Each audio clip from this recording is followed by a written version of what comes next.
ॐ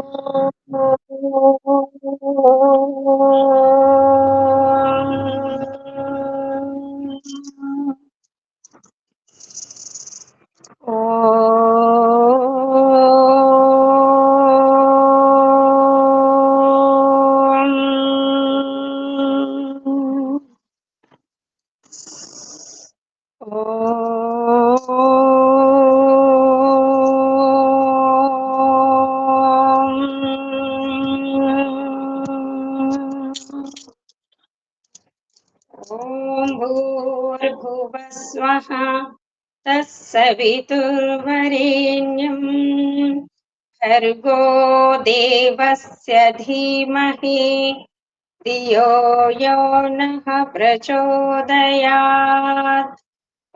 ॐ असतो मा सद्गमय तमसो मा ज्योतिर्गमय मृत्योर्मा अमृतङ्गमय। ॐ सहना भवतु सहनौ भुनक्तु सह वीर्यं करवावहै तेजस्विनावधीतमस्तु मा विद्विषावहै। ओम शांति शांति शांति। నమస్తే మాతాజీ, అందరికీ నమస్తే. అందరికీ నమస్తే. మనం వేదాంత దర్శనములో బ్రహ్మతత్వాన్ని లోతుగా తెలుసుకునే ప్రయత్నం చేశాము. ఎందుకంటే చాలా పదాలు బ్రహ్మ తెలుపబడుతుంది ఆ పదముతో, అటులనే ఆ పదముతో ప్రకృతి కూడా తెలియబడుతుంది. అందులో ముందుగా మనం ఆకాశం, పంచభూతాలలో కూడా ఆకాశం ఉంది, బ్రహ్మను కూడా ఆకాశం అన్నారు. ఎందుకంటే ఆకాశాద్ వాయువు అంటే ఆకాశము నుండే వాయువు జనిస్తుంది. మరి ఈ సృష్టి అంతా కూడా ఆకాశం నుండి జన్మిస్తుంది అన్నప్పుడు కొంతమంది ఆకాశం అంటే బ్రహ్మ నుంచే ఈ ప్రకృతి పుడుతుంది, బ్రహ్మలోనే ఈ ప్రకృతి లయమవుతుంది అని ఒక వాదం తీసుకున్నారు. కాదు, జడ పదార్థము నుండి జడమే పుడుతుంది, చైతన్య పదార్థము నుండి చైతన్యము పుట్టదు, అలాగే చైతన్యము నుండి జడ పదార్థము కూడా పుట్టదు. నిజముగా జడము నుంచి కూడా జడం పుట్టడం లేదు, అది కేవలం ఒక సంయోగం అవుతుంది. ఒక్కొక్క దగ్గర పూస కూర్చున్నట్టు దండ అల్లుతున్నారు, మళ్ళీ దేని దానికి అవి విడిపోతున్నవి. అంటే సిద్ధాంతాన్ని కిందికి పైకి తర్జన భర్జన చేస్తూ అక్కడ ఆకాశ పదం అన్నప్పుడు పంచభూతాలకు సంబంధించి వచ్చినప్పుడు అది పరమాత్మ తత్వము కాదు అని తెలుసుకున్నాం. అలాగే జ్యోతి స్వరూపము పరమాత్మని అన్నప్పుడు అగ్ని అంటే సూర్యోజ్యోతి, అక్కడ ఉన్నటువంటి అగ్ని. మరి అంటే మనం పరమాత్ముని కూడా జ్యోతి అంటున్నాము. ఏంటి వ్యత్యాసము అంటే ఎప్పుడైతే ఆదిత్యాది లోకాల గురించి వర్ణన వస్తుందో అప్పుడు అది ప్రకృతికి సంబంధించింది. ఆత్మ ఉపాసన ద్వారా ఏదైతే అంతర్గత జ్యోతిని దర్శించుకుంటుందో అది పరమాత్మునికి సంబంధించింది అని మనం గ్రహించే ప్రయత్నం చేశాం. ఈరోజు మరొక శబ్దం తీసుకుంటున్నాడు, ప్రాణస్తథానుగమాత్. 28వ సూత్రం, ప్రాణస్తథానుగమాత్. అటులనే మనము ప్రాణ ప్రతిష్ఠ అంటాం, అటులనే శరీరములో ప్రాణం ఉందా లేదా అంటాం.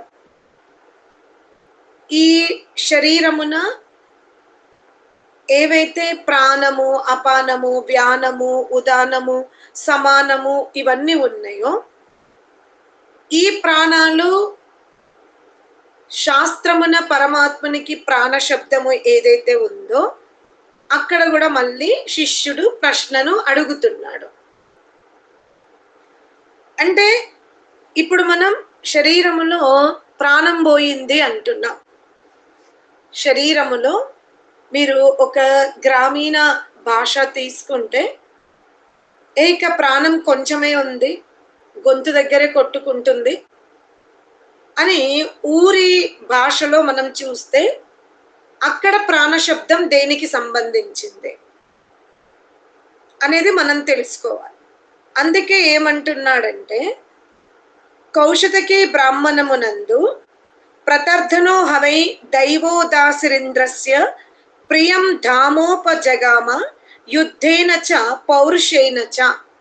ఒక కౌశతకి బ్రాహ్మణమునన్న ఏముంది అంటే, దివోదాసుని పుత్రుడు ప్రతర్ధనుడు, దివోదాసుని పుత్రుడు ప్రతోర్ధనుడు, అతను యుద్ధం చేస్తున్నాడు. అంటే యుద్ధము చేసేటప్పుడు ఏదైతే మనం ఆయుధాలని వదులుతామో, ఒకరిపైన బాణం వదిలేటప్పుడు ఏం చేస్తారు వాళ్ళు? ప్రాణమును లోపలికి తీసుకొని చాలా ఫోర్స్ఫుల్గా ధనుషము నుండి ఆ బాణమును వదులుతారు. అంటే ఆ యుద్ధములో బాణము వదిలేటప్పుడు ఏదైతే ప్రాణము మీద ఆధారపడి ఉందో, ఇప్పుడు మనం బెలూన్ కూడా ఊపుతూ ఉంటాం. బెలూన్ని ఊపేటప్పుడు అది పెద్దగా అవ్వాలి అంటే దాంట్లో మనం ప్రాణం అంటే గాలినే నింపుతాం.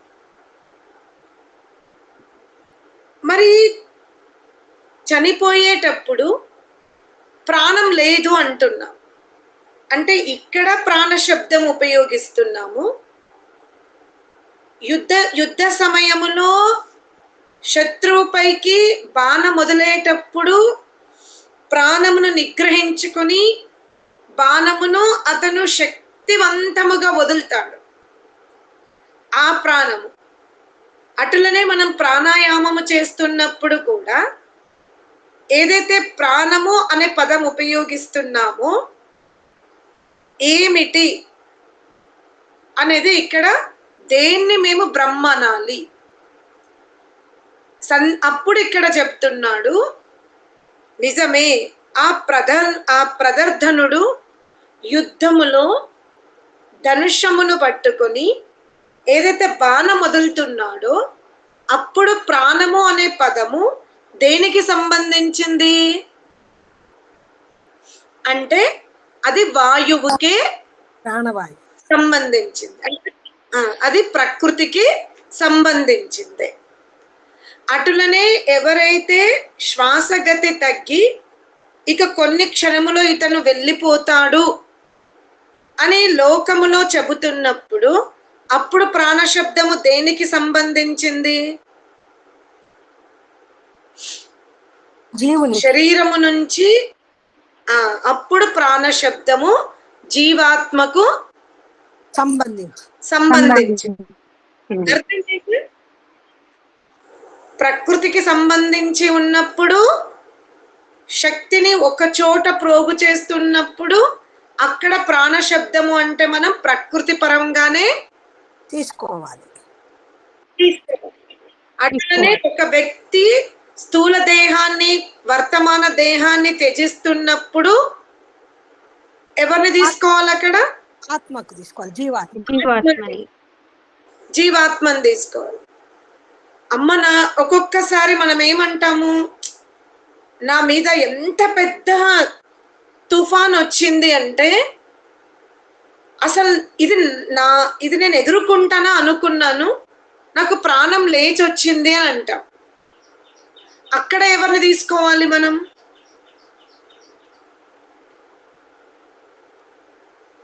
మొత్తం అట్లా ఓడిపోతున్నాము అనుకున్నప్పుడు ప్రకృతే దాన్ని మనం గెలిచాం అంటే విజయం సాధించాం. అక్కడ ఎవరిని తీసుకోవాలి మనం? ఇక్కడ బ్రహ్మ. అర్థమైందా? అంటే అసలు పరిస్థితి విషమముగా ఉన్నప్పుడు మనం ఎవరి నామముతోనైతే అంతటి శక్తిని సంపాదించుకున్నామో అప్పుడు ఆ ప్రాణము ఎవరికి సంబంధించింది? బ్రహ్మకు సంబంధించింది. అర్థమైందా? ఒక మూత తీయాలన్నప్పుడు మీరు డబ్బది మూత గట్టిగా ఉంది, మీరు గమనించుకోండి. ఆ మూత తీసేటప్పుడు మనం ప్రాణం పెట్టి చాలా బలం పెట్టి మూత తీస్తాం. అంటే ఆ సమయములో ప్రాణము దేనికి సంబంధించింది? బ్రహ్మకు సంబంధించి. ఆ? డబ్బా మూత తీసేటప్పుడు చాలా బలం పెట్టి తీస్తున్నాం. ఇది జీవాత్మ. అంటే ఆ శక్తి గాలి మన ప్రకృతికి వాయువును ఆ, అంటే పండింపజేస్తుంటాం కాబట్టి ప్రకృతికి.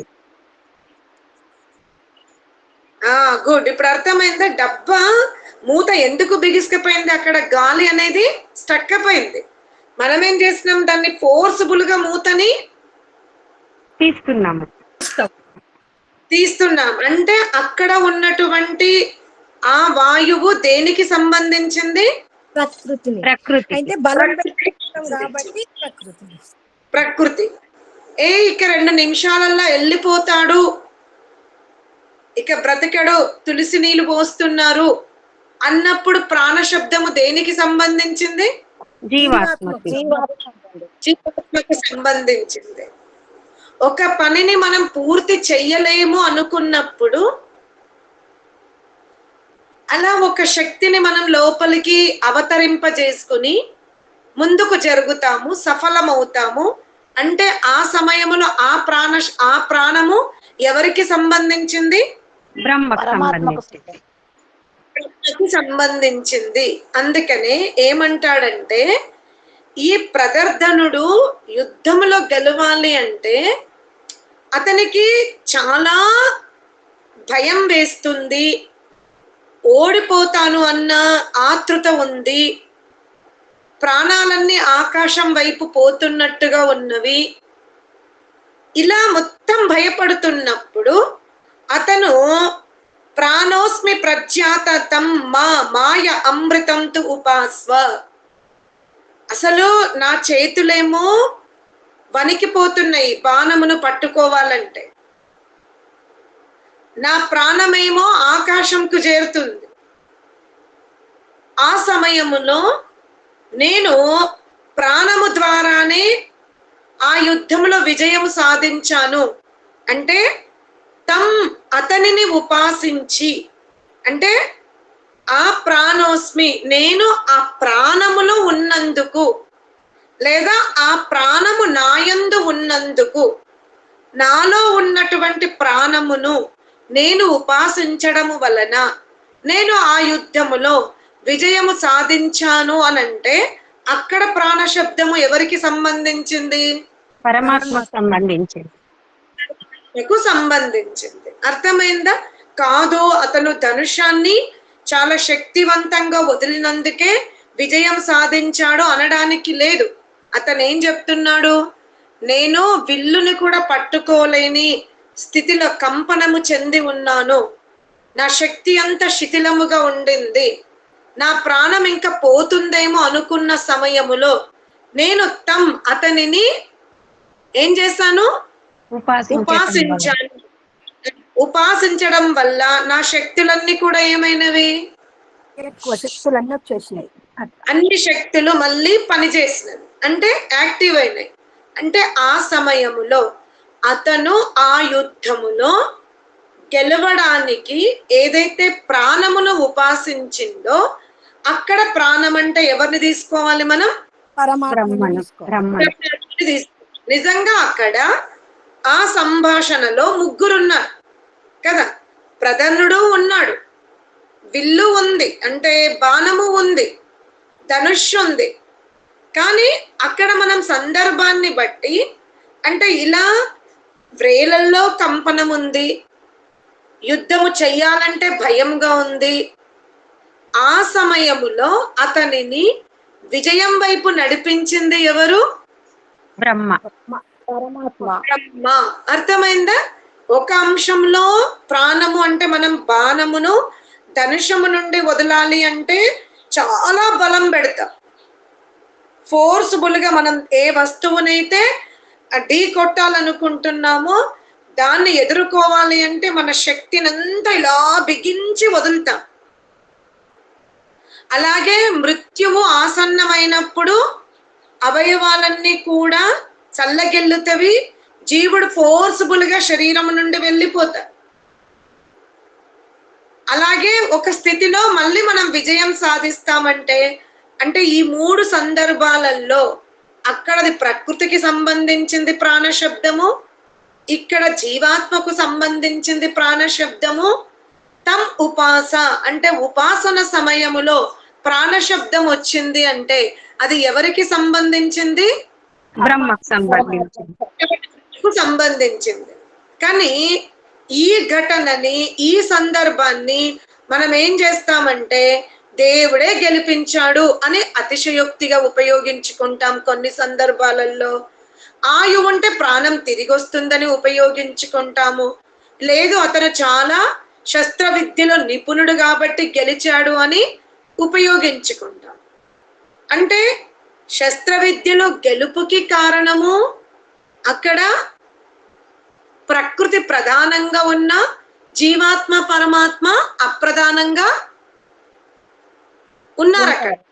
అర్థమైందా? అతను బుద్ధిని ఉపయోగించి బలమును ఉపయోగించి గెలుస్తున్నప్పటికీ గాలి చక్కగా ఉన్నందువలన డైరెక్షన్ లోకి బాణం వెళ్ళినప్పటికీ బాణము ప్రధానంగా ఉంది, కానీ ఇంకా 2 అప్రధానంగా ఉన్నది. అటులనే శరీరములో జీవుడు ఇంకా ఉన్నాడు, వెళ్ళిపోలేదు అంటే అక్కడ పరమాత్ముడు అప్రధానంగా ఉన్నాడు. అతని వాయువు ఏదైతే మనం ఉచ్ఛ్వాస నిశ్వాస అంటామో అది కూడా అక్కడ అప్రధానంగా ఉంది. లేదనడానికి లేదు, కానీ అవి అగౌణంగా ఉన్నవి. ప్రధానంగా అక్కడ ఎవరి గురించి చర్చ జరుగుతుంది? జీవాత్మ గురించి. బహు కష్టములు వచ్చినప్పుడు జీవుడు ఏదైతే శక్తిని సంపాదించుకుంటున్నాడో అంటే అప్పుడు ప్రకృతి ఉంది. అతను శరీరంలోనే కదా ఉపాసన చేస్తున్నాడు. ప్రకృతి అనే స్థూల దేహం లేకపోతే ఆయన ఉపాసన చేసేవాడు కాదు. అంటే బ్రహ్మ ఉపాసన సమయములో బ్రహ్మ ప్రధానంగా ఉంది. ఎవరు అప్రధానంగా ఉన్నారు? ప్రకృతి అప్రధానంగా ఉంది. ప్రకృతి అప్రధానంగా ఉంది. జీవుని శక్తి కూడా అప్రధానంగా ఉంది. అంటే సమయాన్ని బట్టి సందర్భాన్ని బట్టి మనం ప్రాణశబ్దమును అది ప్రకృతికి సంబంధించి చెప్తున్నాడా, లేదా జీవాత్మకు సంబంధించి చెప్తున్నాడా, లేదా బ్రహ్మకు సంబంధించి చెప్తున్నాడా అనేది మనకి స్పష్టంగా ఉండాలి. అలాగే అథర్వ వేదములో ఏం చెప్తాడు? ప్రాణాయ నమో యస్య సర్వం ఇదం ఈశే. అథర్వ వేదములో ఏమంటాడు? ప్రాణాయ నమో, నేను ప్రాణునకు నమస్కరిస్తున్నాను. ప్రాణాయ చతుర్థి విభక్తి. నమః, నేను ప్రాణమునకు నమస్కరిస్తున్నాను. యస్య సర్వం ఇదం ఈశే, ఎవని వలన అనగా ఎవని శక్తి వలన ఇదంతా కూడా ఏమవుతుంది? సురక్షితముగా ఉందో, ఎవని ఉనికి వలన ఈ ప్రకృతి అంతా కూడా సురక్షితముగా ఉందో, ఈ ప్రకృతి యందు ఎవరైతే శక్తివంతముగా కూర్చొని ఉన్నాడో అతనిని నేను ఈశే స్తుతిస్తున్నాను. అంటే ఆ ఈశునకు నా నమస్కారం అన్నప్పుడు అక్కడ ఎవరిని తీసుకోవాలి? మనం బ్రహ్మను తీసుకోవాలి. అర్థమైందా? అలాగే మనం ప్రాణాయ స్వాహ అంటాం. యజ్ఞయాగాదుల యందు మనం ప్రాణాయ స్వాహ అంటాం. అప్పుడు అన్నమును సమర్పిస్తున్నాము, ఘృతము సమర్పిస్తున్నాము. అప్పుడు భూరజ్ఞయే ప్రాణాయ స్వాహ అంటాం. ఇప్పుడు యజ్ఞమునందు ప్రాణశబ్దం వచ్చినప్పుడు అక్కడ ఎవరిని తీసుకోవాలి? మనం ప్రకృతిని తీసుకోవాలి. అర్థమైందా? ఎందుకంటే మనం ఆరోగ్యంగా ఉండాలి అంటే అక్కడ వాయు జలాదులు శుద్ధంగా ఉండాలి. కాబట్టి అగ్నిహోత్రములో ఏవైతే మనం ఆహుతులు ఇస్తున్నామో ఆ ఆహుతులు దాదాపు పలుమార్లు ప్రధానంగా ఎవరుంటారు అక్కడ? ప్రకృతియే ఉంటుంది. మనము మంత్రమును పఠిస్తున్నాము, ఉచ్చరిస్తున్నాము, అర్థయుక్తముగా దాన్ని అర్థం చేసుకుంటున్నాము అంటే అక్కడ ఎవరున్నట్టు? ప్రధానంగా జీవాత్మ. అర్థం చేసుకుని ఉపాసన చేస్తున్నాం. పరమాత్మ. ఉపాసన పరమాత్ముడు. ఉపాసన జరుగుతుంది గనక అక్కడ పరమాత్ముడు ప్రధానంగా ఉన్నాడు. ఆ మంత్రము యొక్క ఉచ్చారణ, ఆరోహణ అవరోహణ క్రియలో జరుగుతుంది. ఎంత చక్కగా శ్రావ్యం చేశారు అన్నప్పుడు అక్కడ ఆ శ్రావ్యానికి ఎవరు ప్రధానంగా ఉన్నారు? జీవాత్మ. ఇప్పుడు మీకు అర్థమైందా? మనం మంత్రములో అర్థయుక్తంగా దాన్ని లోతుగా అధ్యయనం చేస్తున్నాము అనంటే అక్కడ ఎవరు ప్రధానంగా ఉన్నారు? జీవాత్మ. బ్రహ్మ. బ్రహ్మ.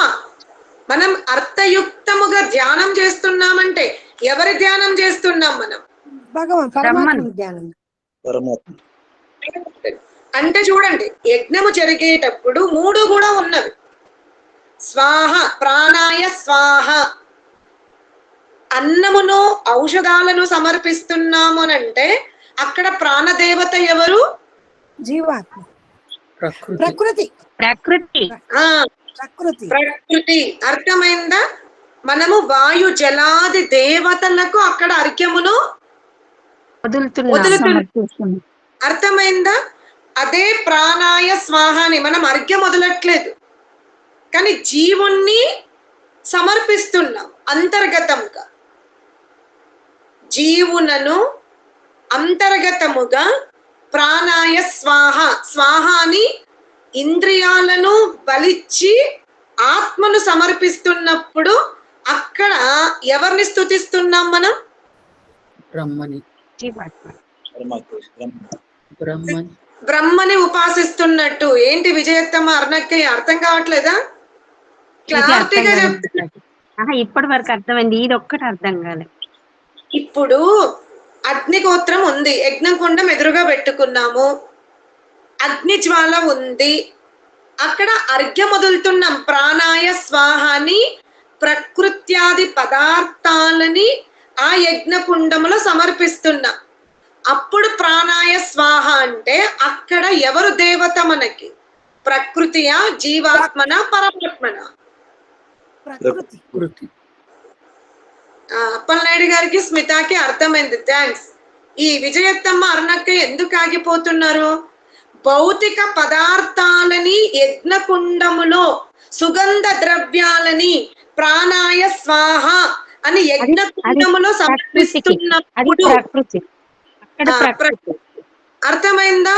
కన్ఫ్యూజ్ ఉందా?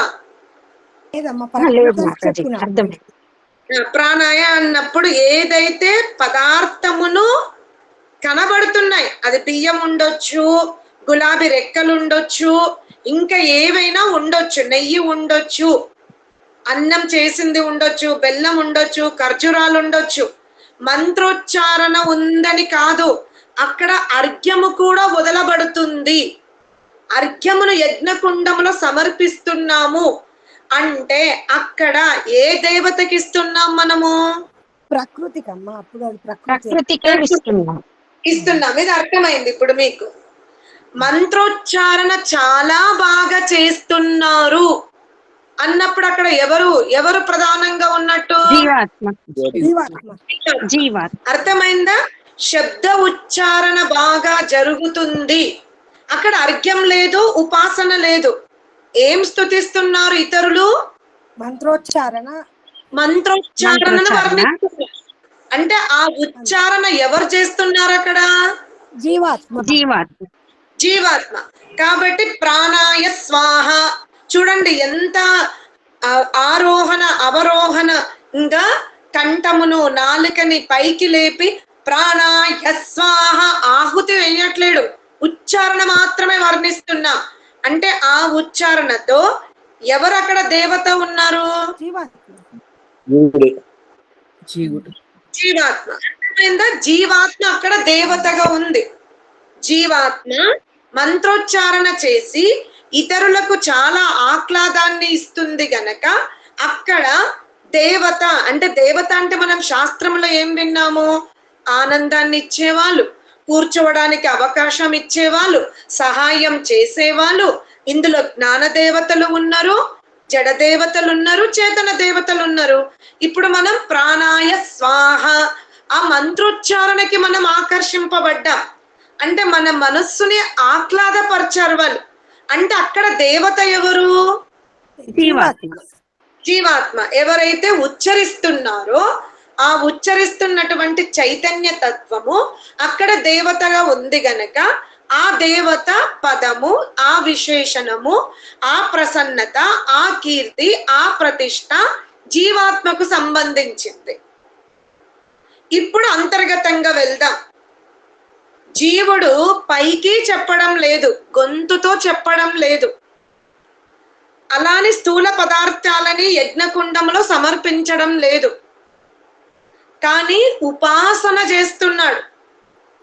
అంతర్గతముగా కూర్చొని మనస్సుతో బుద్ధితో చింతన చేస్తూ ప్రాణాయ స్వాహ అన్నాడు. అంటూ నేను నా సమస్త ఇంద్రియాలను నీకు నేను ఆహుతిగా ఇస్తున్నాను అంటున్నాడు.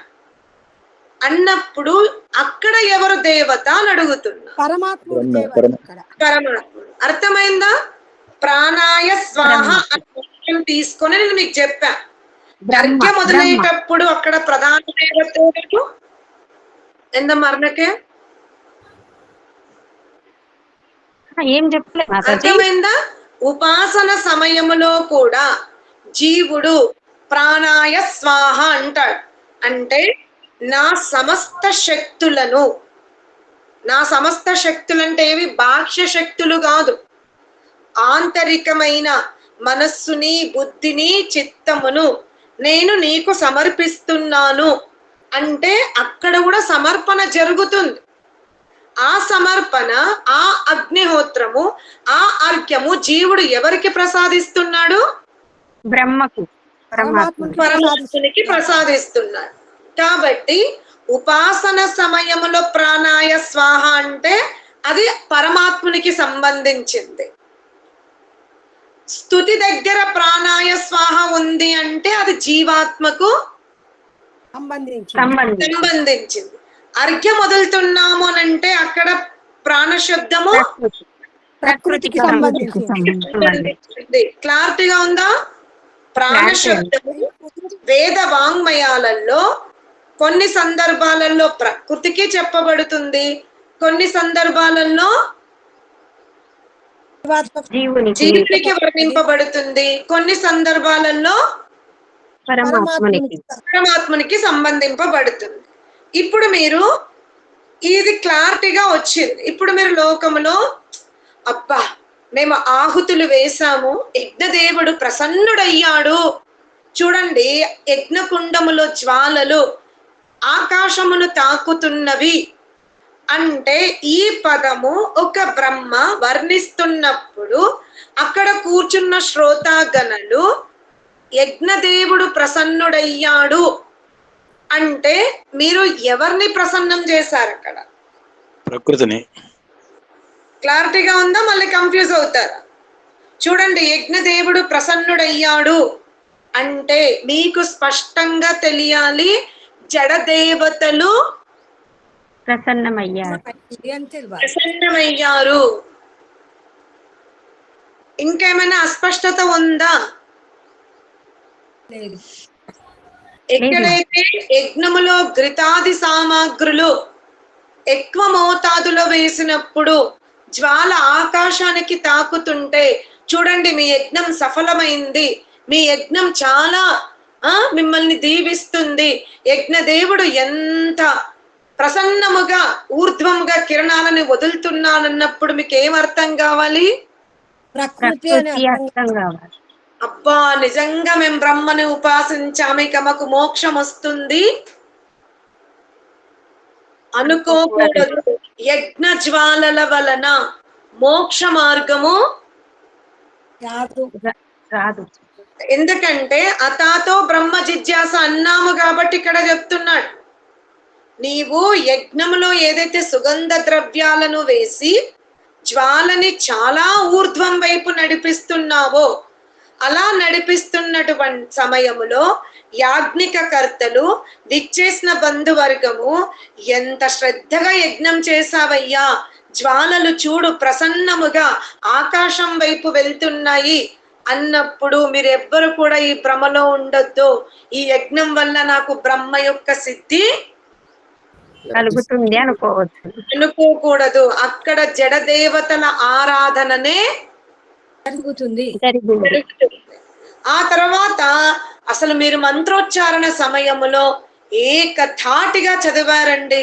అసలు మాకు ఆ యజ్ఞ ప్రాంతము నుండి వెళ్ళాలని కూడా అనిపించలేదు అని అన్నప్పుడు అక్కడ ఏదైతే స్థుతి జరుగుతుందో, ప్రసన్నత ఉందో, అక్కడ బ్రహ్మ ఉన్నాడా, జీవాత్మ ఉందా? జీవాత్మ ఉన్నది. జాగ్రత్తగా ఉందా? ఎవరైతే యజ్ఞ మంత్రాలని స్పష్టంగా చదువుతూ అక్కడ ఉన్నటువంటి వాతావరణాన్నంతా కూడా ఒక ఆహ్లాదకరముగా శ్రావ్యముగా మార్చారు అంటే అక్కడ దేవత ఎవరు? జీవాత్మ. జీవాత్మ. అంటే మీరు 22,000 మంత్రాలని సామ, అథర్వ, రిగ్, యజస్సుతో కూడుకున్నటువంటి ఛందస్సుతో చదివినప్పటికీ కూడా అక్కడ జీవాత్మ స్థుతి ఉంది, కానీ బ్రహ్మస్థుతి లేదు. లేదు. అంటే వేద పఠనము వలన ఆత్మ కళ్యాణము జరుగుతుంది, కానీ పరమాత్మ దర్శనం జరగదు. జరగదు. పరమాత్మని దర్శించుకోవాలంటే ఏం చేయాలి? ఉపాసన. అంతర్ముఖంలో ఉపాసించాలి. ఈ స్వరమునంతా కూడా, ఈ శ్రద్ధనంతా కూడా ఎవరిలో పెట్టాలి? మనం పరమాత్మలో. పరమాత్మలో పెట్టాలి. అందుకనే త్వమేవ మే వృణీష్వం యం త్వం మనుష్యాయ హితతమం మన్యస్యే. నీవు ఈ లోకమున ఏదైతే అత్యధిక హితమును పొందాలి అనుకుంటున్నావో అన్నప్పుడు నువ్వు నీ ప్రాణమును, నీ సర్వమును ప్రజ్ఞాతం అతనిలో పెట్టు. అంటే అక్కడ ఎవరు అర్థం? పరమాత్ముడు అని. పరమాత్ముడు. అర్థమైందా? అత్యధిక హితమును నువ్వు పొందాలి అనుకుంటే, అత్యధిక ఆనందాన్ని నువ్వు పొందాలి అనుకుంటే అక్కడ ప్రాణశబ్దం మాత్రం పరమాత్మనకు సంబంధించినది, సంబంధించింది. అంత మాత్రాన యజ్ఞం చేస్తున్నప్పుడు బ్రహ్మ ఉపాసన కాదు, మంత్రోచ్చారణ చేస్తున్నందువలన బ్రహ్మ ఉపాసన కాదు. యజ్ఞము యజ్ఞమే, మంత్రోచ్చారణ స్థుతి మంత్రోచ్చారణనే, అంతర్గత శక్తి అంతర్గత శక్తి. మూడింటిని కన్ఫ్యూజ్ పెట్టుకుని మా ఇంట్లో యజ్ఞం రోజు జరుగుతుంది, మేము చాలా మంచిగా మంత్రాలు చదువుతాము అని మోక్షం వస్తుందని అనుకోకూడదు. అంటున్నారు. సరేనా? ఓం శాంతి శాంతి శాంతి.